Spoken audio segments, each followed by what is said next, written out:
Muito bom dia, meus melhores cumprimentos a todos aqueles que nos honram com esta presença aqui na página da Norégia do Paraná. Me dão licença apenas porque eu estou tentando verificar se começa a gravação cruzada aqui no site para a qual eu mandei também a... Não estou achando aqui. Paciência, depois eu vejo. Bom, novamente bom dia, agora de maneira mais educada. Meus cumprimentos a todos aqueles que sempre me honram muito com a sua presença aqui. Eu quero dirigir meus melhores cumprimentos à Norégia do Paraná, o que faço na pessoa de sua presidente, a doutora Mônica Maria Guimarães de Macedo Della Vecchia. E, igualmente, estendo esses cumprimentos e o meu testemunho de gratidão a toda a diretoria da Norégia Paranaense por permitir que eu me valha desta prestigiosa página do Facebook, da entidade do Paraná, para a sequência destas exposições da série Registros sobre Registros, que hoje atinge a sua aula número 226. E por falar em registro, eu quero fazer 3 hoje. Um festivo e 2, de algum modo, também consideremos sobre o aspecto da festividade. É um outro tipo de festa. Assim esperamos.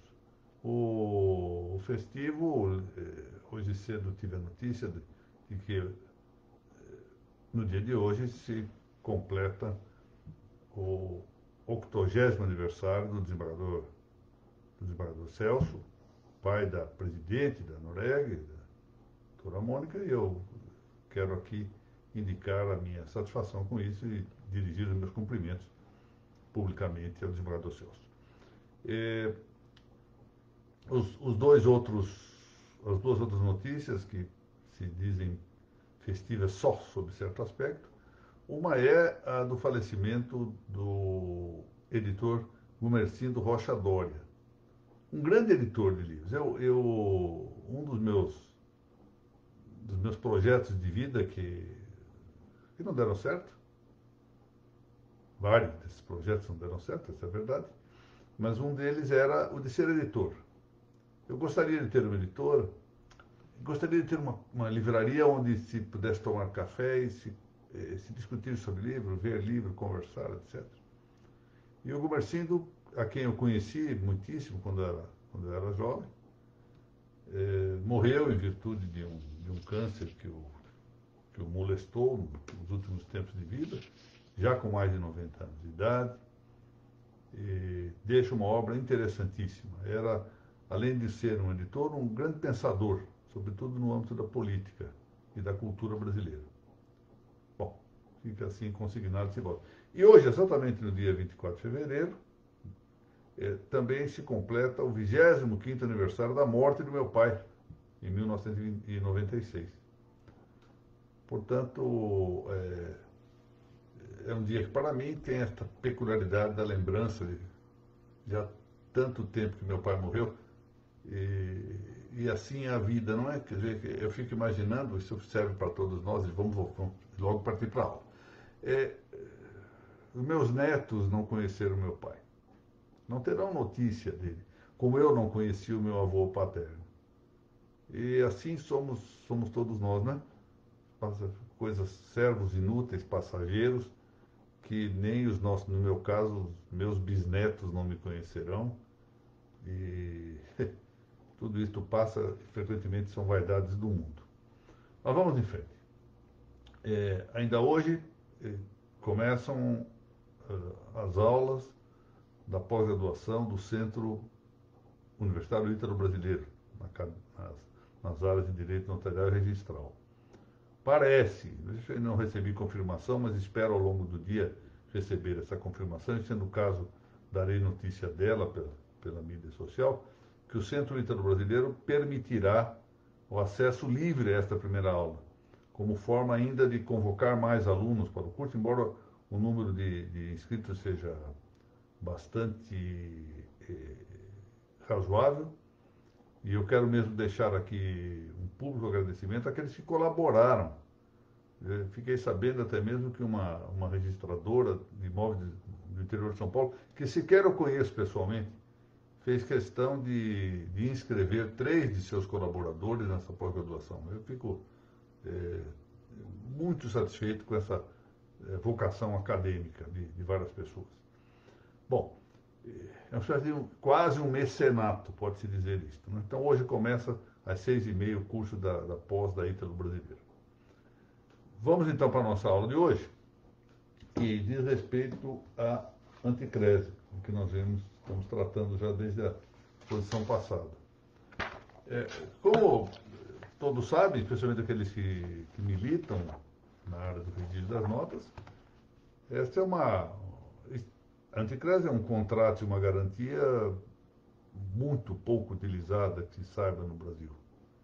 Eu até na exposição passada fiz essa sugestão, se fosse possível, que levantassem os dados correspondentes, para saber se em algum local do Brasil, porque como o Brasil tem um território muito amplo, pode ser que em algum lugar haja o costume de fazer essa anticrese. Eu gostaria de ter essa ideia, mas eu suspeito que não.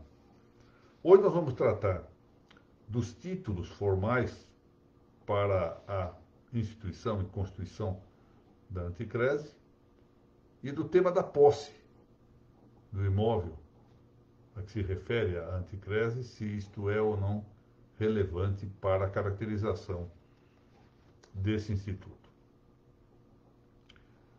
E na exposição que vem, na semana que vem, se Deus quiser, terminamos o tratamento desta matéria.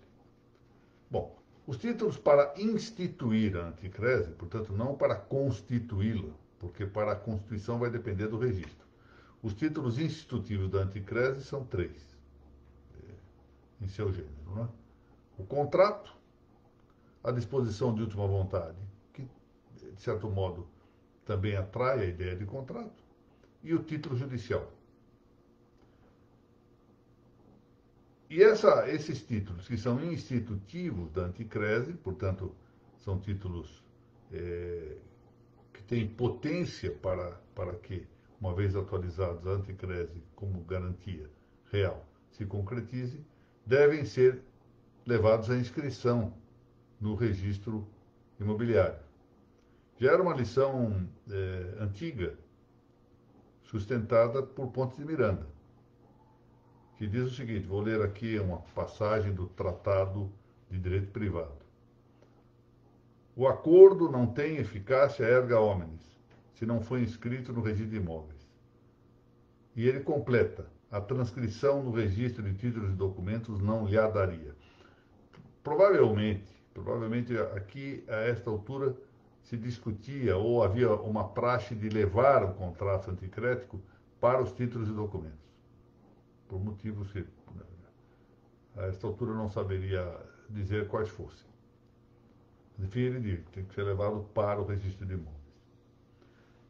Tratando-se de contrato, que é o primeiro e o mais importante dos títulos institutivos da anticrese, há uma exigência de sua forma pública, ou seja, há de ser por escritura pública, ressalvada a hipótese de não atingir o teto, que é muito raro, o teto previsto no que é hoje o artigo 108 do Código Civil Brasileiro 2002, antigamente o artigo 134.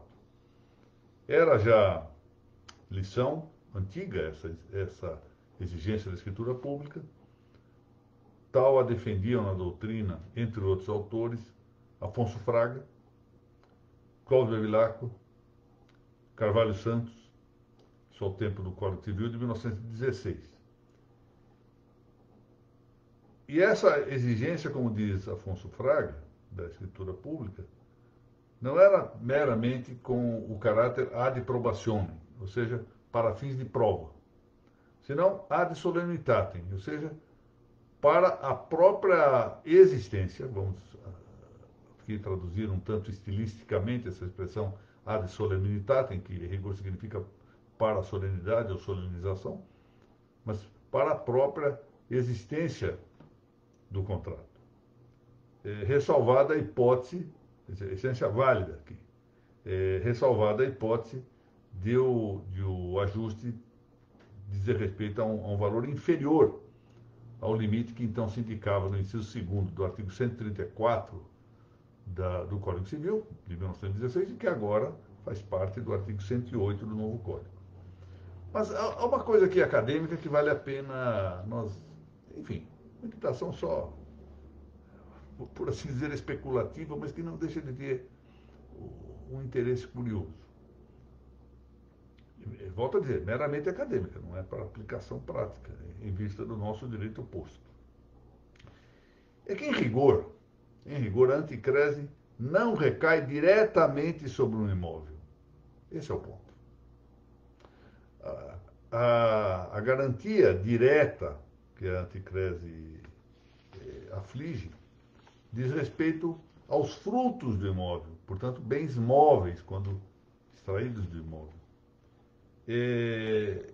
empossado pelo credor anticrético.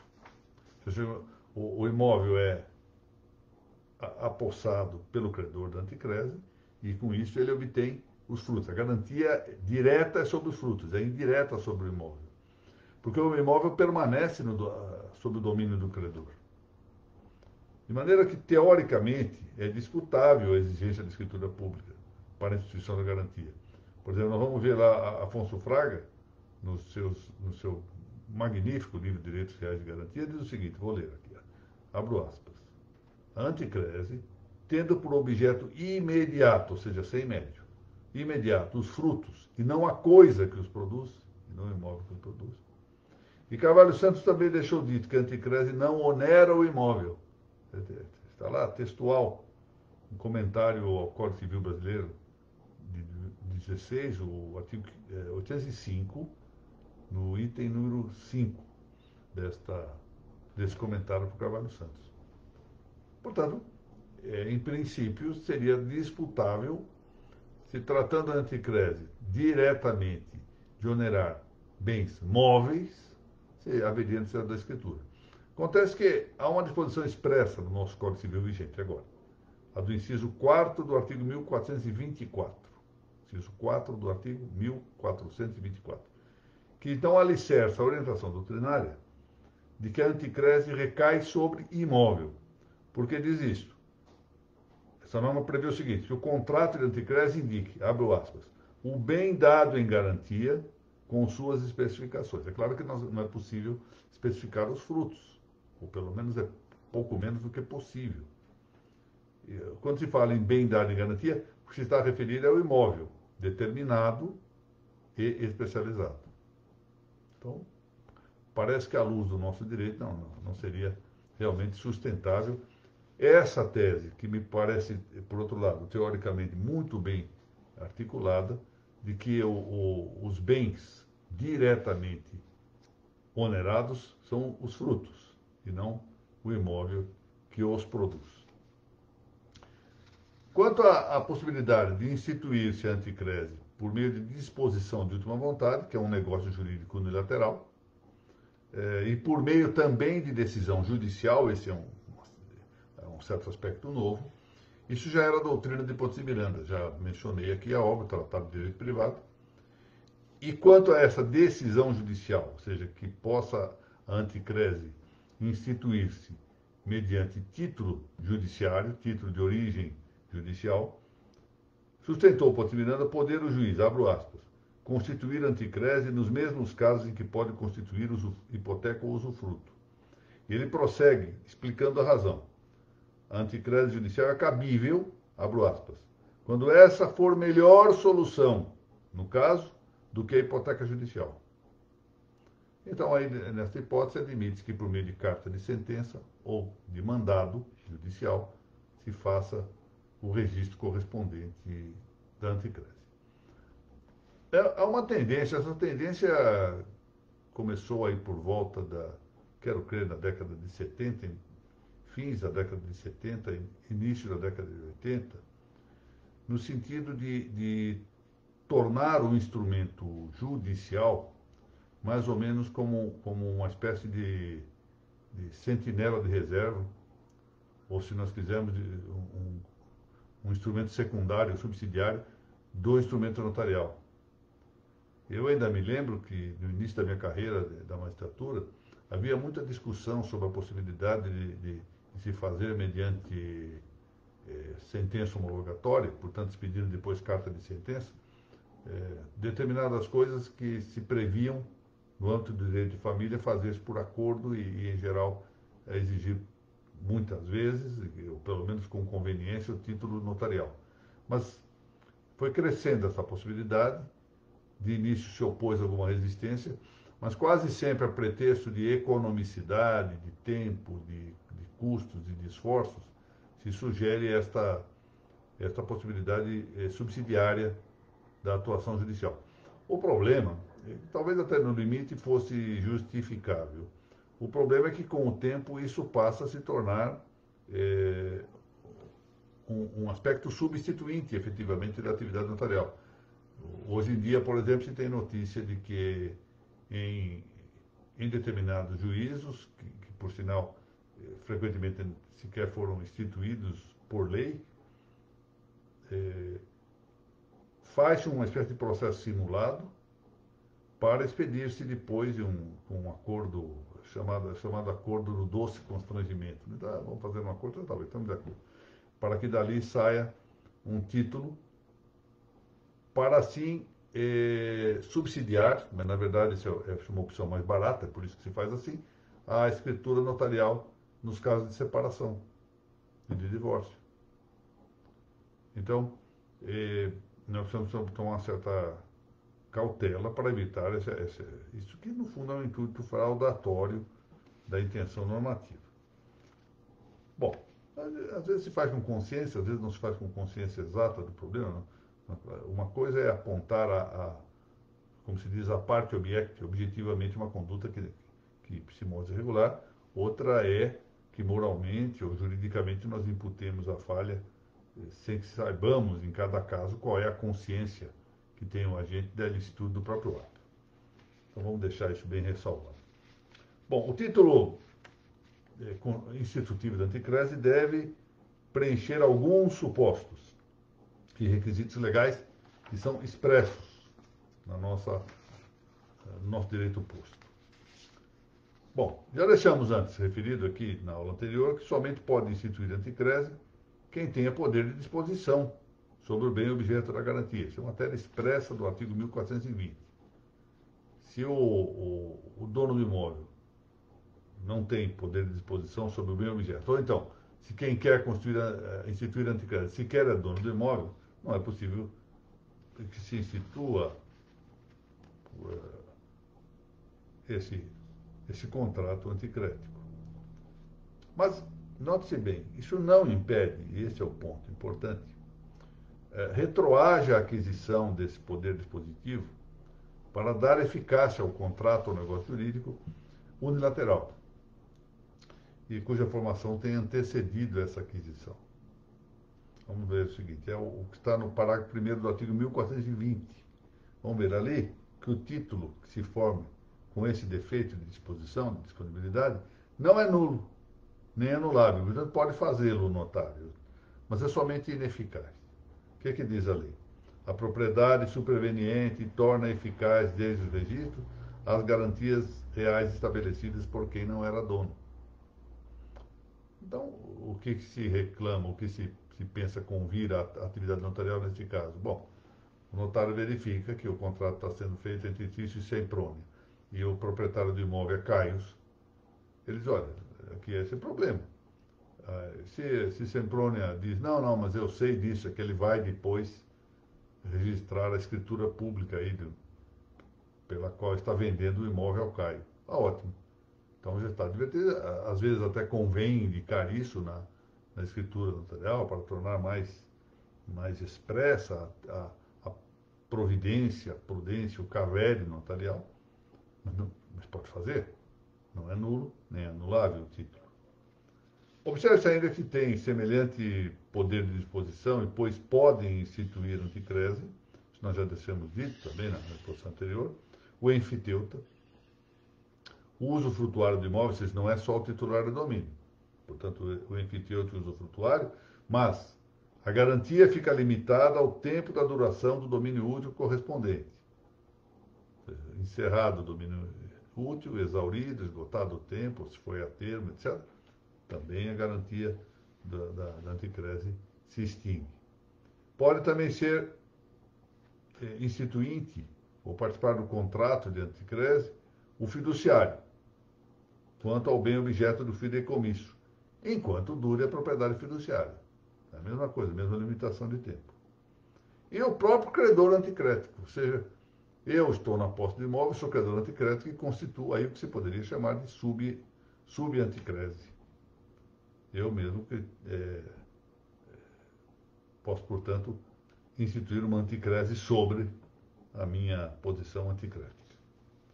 Então, são 4 situações em que se acrescem à do titular do domínio. Mas, aqui devemos lembrar que, estando a coisa anticrética, no imóvel, em comunidade dominial, ou seja, se há condôminos, comunheiros, com proprietários, ela só pode ser dada em garantia real quanto à sua totalidade, se houver consentimento de todos os comproprietários. É evidente, todos os condôminos têm que concordar, se for sobre o todo. Mas cada um deles, atenção para isso, pode individualmente dar em garantia real a parte que tiver. Isso está previsto expressamente no parágrafo 2º do artigo 1420 do Código Civil Brasileiro de 2002. Bom, esse é o aspecto subjetivo da disposição. Agora, objetivamente, a anticrese deve incidir, já se disse, ainda que de modo indireto, porque diretamente ela repercute sobre os frutos do imóvel, que são objeto imediato da garantia, mas ela vai incidir, ainda que indiretamente, sobre bens imóveis, não é? Bens imóveis disponíveis. Aí está o problema da disponibilidade objetiva, não só subjetiva. Vamos lá, o artigo 1420, em sua parte final, do Código Civil, diz exatamente assim, estou citando. Só os bens que se podem alienar podem ser dados em penhor, anticrese ou hipoteca. Muito bem. É claro que decai de relevo, em grande parte, a disputa apenas teórica, relativa ao descrime anticrese. Descrime entre a anticrese e o penhor, porque entre nós, caso brasileiro, e com forte amparo, ancoragem na regência, a doutrina prevalecente entende que a primeira, que é a anticrese, tem sempre por objeto um imóvel. Isso, vejam bem, é um caso brasileiro, que a anticrese diz respeito ao imóvel. Não entendamos que essa seja uma nota universal. Já antes mesmo do Código atual, Carvalho Santos vinha dizer o seguinte, cito, a anticrese não se pode confundir com o penhor, principalmente porque tem por objeto um imóvel, enquanto o objeto do penhor deve ser uma coisa móvel. Isso para nós é mais ou menos evidente, desde que nós não incorramos no erro de imaginar que essa situação é própria da natureza da anticrese. Lembremos que nada impede que uma legislação crie anticrese sobre bem móvel. Não é o caso do Brasil. Merece aqui salientar-se, entretanto, a distinção entre a anticrese e a hipoteca. Eu já disse na aula anterior, na exposição anterior, que a anticrese é uma espécie de hipoteca sem deslocação possessória. E a minha estimadíssima amiga Cláudia Rosa disse-me algo interessante, que ela sempre imaginava a anticrese mais como um usufruto. Ela não deixa de ter alguma razão, só que acontece que a ideia da anticrese é de garantia. Então, sem deixar de reconhecer que ela é razoável essa aproximação que ela faz da anticrese com o usufruto, parece muito mais que a anticrese se aproxime da hipoteca por ser garantia. Ou seja, a substância é a garantia, a substância jurídica do Instituto. Embora o fato da fruição que se aponta na anticrese realmente aproxime o Instituto de outro que é usufruto. Bom, A diferença entre a hipoteca e a anticrese está, sobretudo, em que a anticrese leva ao empossamento da coisa pelo credor. Ou seja, o problema da deslocação possessória. O credor anticrédito que tem, então, o direito de perceber os frutos da coisa. Na hipoteca, diversamente, não há nem o deslocamento possessório, nem o direito de percepção dos frutos pelo credor hipotecário. Lembremos-nos aqui também que a legislação estrangeira, em legislações estrangeiras, a hipótese da hipoteca com deslocação possessória. Então, isso serve muitíssimo bem ao direito brasileiro, mas é preciso ter uma certa cautela quando se aproxima o Instituto de outras realidades que não a nacional. Mas, ao revés do que ocorre com o credor anticrético, vamos lá ver no artigo 1423 do Código Civil Brasileiro, o credor hipotecário também não tem direito de retenção do prédio. E por que ele não tem direito de retenção do prédio? Isso é um motivo óbvio, pelo fato de que ele não tem a posse desse prédio. E por isso ele não pode retê-lo. Já na anticrese há a posse e admite-se o direito de retenção. Bom, o artigo 1424 do nosso Código apresenta uma série de requisitos para a eficácia do contrato anticrético. Então, quais são? 1. O valor do crédito. Sua estimação, ou valor máximo, é um elemento característico para o direito registral, correspondendo à especialização do fato inscritível. Ou seja, especializa-se quantitativamente o fato inscritível pelo valor do crédito. O prazo pactuado para o pagamento desse crédito. 3. A taxa dos juros, sem perder de vista que o acordo sobre os juros é facultativo, ele pode não estar presente. 4. A individualização e a especificação do imóvel que se tem por objeto de garantia, o que corresponde, portanto, à especialidade imobiliária objetiva. Eu leio. Os imóveis devem ser certos e determinados, sendo nula a anticrese feita sem indicar que imóveis ficarão onerados com garantia. Doutrina de Carvalho Santos. Bom, assim examinamos o tema da titulação. Agora, existe um outro elemento que não deixa também de poder denominar-se, de algum modo, o título, que é o do apossamento. É essencial a anticrese a posse do imóvel pelo credor. O nosso Código Civil, de 2002, no caput do artigo 1506, e nisso ele repete o que já se previa no artigo 805 do Código de 1916, diz que é necessária a entrega do prédio ao credor anticrético. Eu vou ler aqui. Ó. Pode o devedor ou outrem por ele, com a entrega do imóvel ao credor, ceder-lhe o direito de perceber em compensação da dívida os frutos e rendimentos. Muito bem. Embora aí se trate, notem bem, de uma investidura possessória do credor da anticrese, essa investidura possessória não significa necessariamente que se trate de um empossamento direto, imediato da coisa. Vamos ouvir aqui o que diz Pontes de Miranda. A posse que o constituinte da anticrese há de transferir não é sempre a posse imediata. O bem imóvel pode achar-se, por exemplo, alugado. A transmissão da posse imediata também é entrega do bem imóvel. Portanto, a noção de entrega do prédio, ou seja, de investidura possessória, não significa investidura possessória direta, investidura direta ou imediata da posse. Como diz Pontes de Miranda, a transmissão da posse imediata é também a entrega do bem imóvel.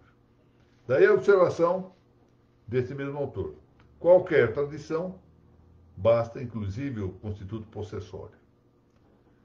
Mas, de toda sorte, como dirá Carvalho Santos, em complemento a isto, a anticrese exige para sua validade a tradição do imóvel. Olha, mais para a validade, para a própria existência da anticrese, como diz o mesmo Carvalho Santos, que dirá o seguinte: a tradição do prédio é, abre aspas, condição essencial à constituição da anticrese. Sem a transmissão da posse, não há anticrese. e no mesmo sentido é a doutrina de Afonso Fraga.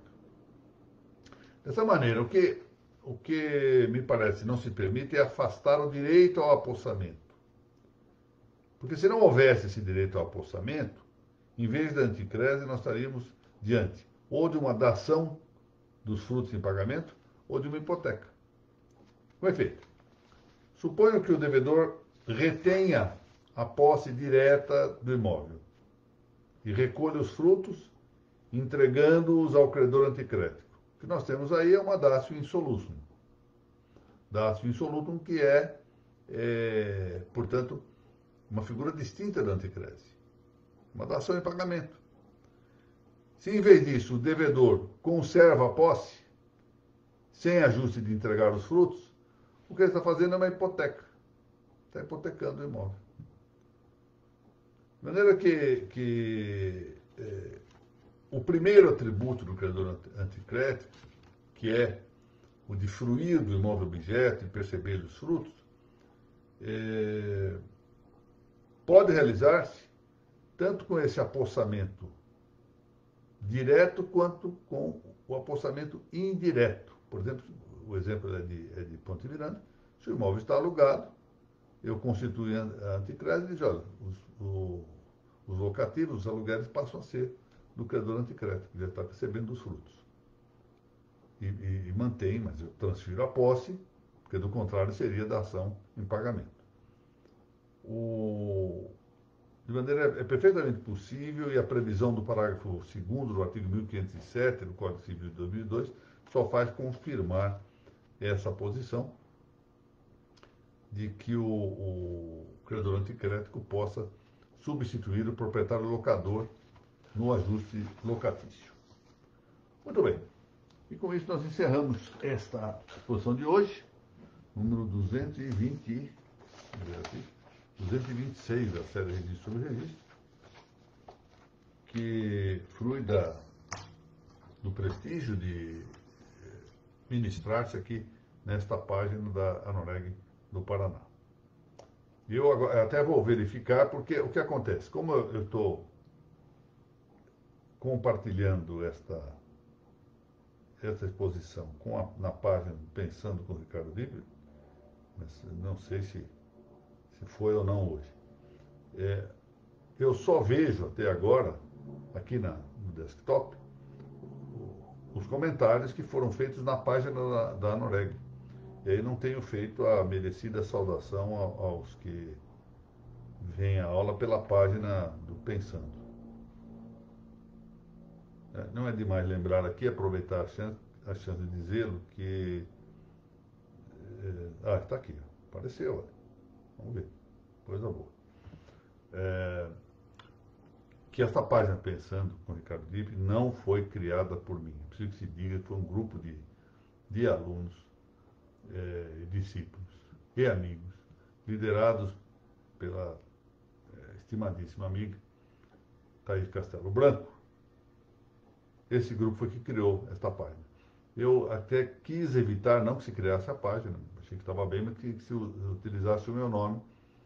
E a doutora Thaís Castelo Branco disse claramente que eu não podia impedir, porque isso era um ato dos alunos. De modo que eu quero deixar claro para não parecer aqui que fico criando página com o meu nome, né? Isso não tem sentido. Eu tenho, a esse propósito, até aproveito para esclarecer a razão dessa ideia. A vida é um negócio muito complicado.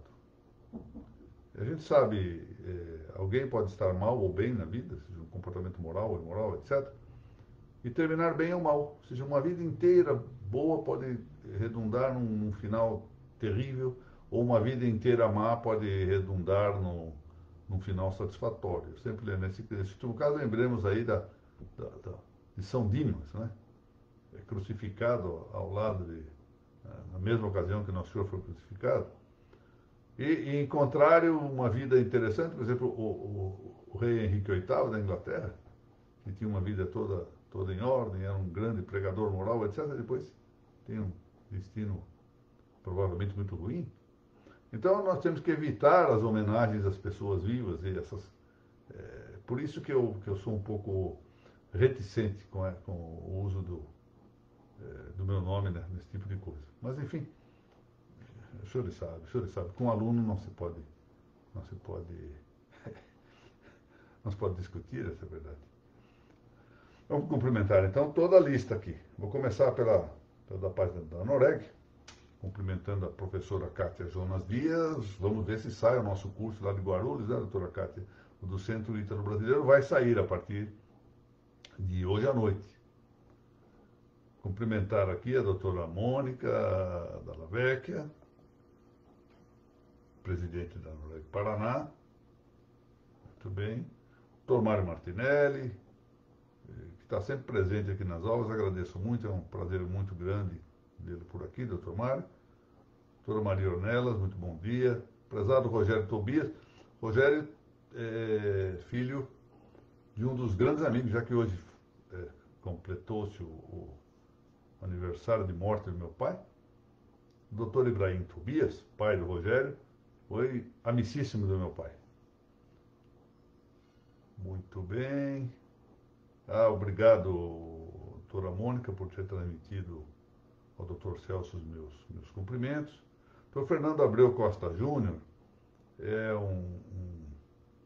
é modesto ao dizer que tem honra de aprender comigo, mas na verdade ele é a figura que trouxe para a Noreg uma série de aulas e transformou aqui a Noreg já hoje num centro referencial para atrair aqui a consulta de muita gente. Eu parabenizo o doutor Fernando. Doutor Valdecir Castiglione, estimado amigo, muito bom dia. Doutora Juliana Tomazzoni, estou vendo aqui que a senhora me fez essa grande gentileza e honrou-me em fazer a pesquisa. Muito obrigado. Então ela fez a pesquisa lá no Registro Imóvel de Ribeirão do Pinhal, de que ela é titular. E o cartório foi instalado em 1954 e nunca houve registro de anticrédito. E agora eu faria o seguinte, como os textos são publicados, como sabem, no dia seguinte à da exposição. Então, amanhã já terão um texto correspondente a essa exposição de hoje. Seria muito interessante guardar isso aí, doutora Juliana, e para, quem sabe, um dia aparecer alguém pedindo registro de anticrédito, a senhora já ter todo o material à mão e rapidamente poder estudar e fazer aí o trabalho de qualificação correspondente. Muito obrigado por essa sua iniciativa. Muito obrigado. Prezada professora Mariana Martins, presidente da Aripar, e que, para a honra minha, integra o corpo docente do Centro Universitário Ítalo-Brasileiro para essas aulas de pós-graduação sobre direito notarial e registral, que se iniciam hoje, e de que eu tenho uma pontinha de vaidade em ser coordenador. Prezada Maria Augusta Castiglione, muito gosto de vê-la aqui novamente. Doutora Margarete Maia, querida amiga, muito obrigado. Muito bem, muito bem. Muito obrigado, doutor Rogério. Agradeço ao doutor Ibrahim, por favor. Muito bem, doutora Juliana, obrigado. Prezada Aline, bom dia. Aline, como sabem, é uma magistrada aqui em São Paulo, que aprovada, ela era a Benjamin do 185, do curso 185, a mais nova das concursantes, foi aprovada ali no concurso.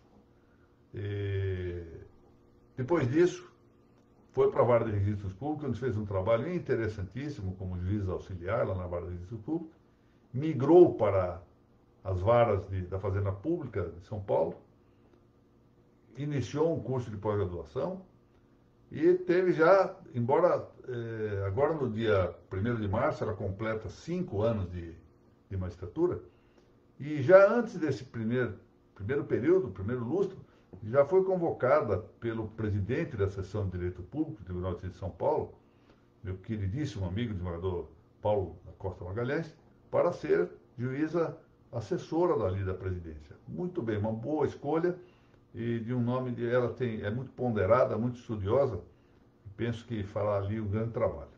Bom, vamos agora, vou ler daqui do celular. Cumprimentar aqui o doutor Fábio Hildebrand. Esse grupo é o grupo está na página do Pensando. Doutora Luciana Galindo, bom dia. Prezada Vanusa Ruda. Vanusa, eu vou pedir-lhe um favor, se me for possível. mediando autorização prévia do interessado, ou melhor dito, do destinatário, que é o meu querido amigo João Teodoro, se você podia me passar em privado o contato dele, eu preciso falar com ele. E agradeço de antemão. E vamos ver se marcamos alguma coisa aí para Belo Horizonte, não é? Estou com saudade aí das alterosas. Professora Isabela Bicalho. A professora Isabela Bicalho Xavier, que é uma jurista, melhor dito, uma intelectual em ascensão, em manifesta ascensão, nos últimos anos é um crescimento notável, falará na quinta-feira, em debate acadêmico, pelo Centro Ítalo Brasileiro. Na página do Centro Ítalo Brasileiro, eu terei a ocasião de estar ali participando com ela de um debate sobre um tema interessante, que vai envolver o conceito de delegação e outras coisas. Né? Vamos ver, ela vai expor ali as posições que tem a respeito do assunto e eu tratarei de entrevistá-la, sabatiná-la, por assim dizer. Uma grande expectativa com a participação dela, que é também professora lá do Centro Ítalo Brasileiro. Doutora Eduarda Bandei, muito bom dia. Estimada doutora Delma Nunes, há quanto tempo? Precisamos vermos, né? Precisamos voltar às nossas reuniões presenciais. Doutora Paula Cassim, coautora do livro aqui nosso sobre uso capião, e sempre muito disposta a colaborar e a estudar. Muito bem, servidora lá do 18º Ex Imóveis da capital, de que é titular o Dr. Bernardo Francês. Dr. Sidney Soares, muito bom dia também, agradeço a presença. Olha, com isso, podemos encerrar a nossa reunião de hoje. Então, relembrando apenas os eventos. Hoje à noite, parece que haverá a abertura do link do Centro Universitário Ítalo Brasileiro, para que esta primeira aula possa ser assistida livremente por quem queira ingressar nela. Será às 18h30, e vai até às 22h30, ou se antes o pobre do ministrante da aula não desistir de continuá-la. Mas, enfim, faz parte da vida. Essas aulas muito longas são de difícil prolação, essa é a verdade. Mas, enfim, vamos lá. Amanhã temos a doutora Isabela, salvo engano, 19h30. Não sei se 18h30 ou 19h30, Isabela, se eu não me lembro mais. E na semana que vem, ainda continuaremos com as claves notariais às terças-feiras pela manhã e a quarta também. Isso vai até meados de março. Em meados de março vamos alterar os horários, conforme já está sendo divulgado, e em atenção àquilo que a diretoria da Noreg apurou junto à preferência do nosso público. E muito bem, é isto. Renovo aqui os meus agradecimentos à Noreg do Paraná e a todos aqueles que nos assistem. Muito obrigado, um bom resto de semana e, se Deus quiser, nos vemos na semana que vem, ou na aula de hoje, ou na de quinta-feira.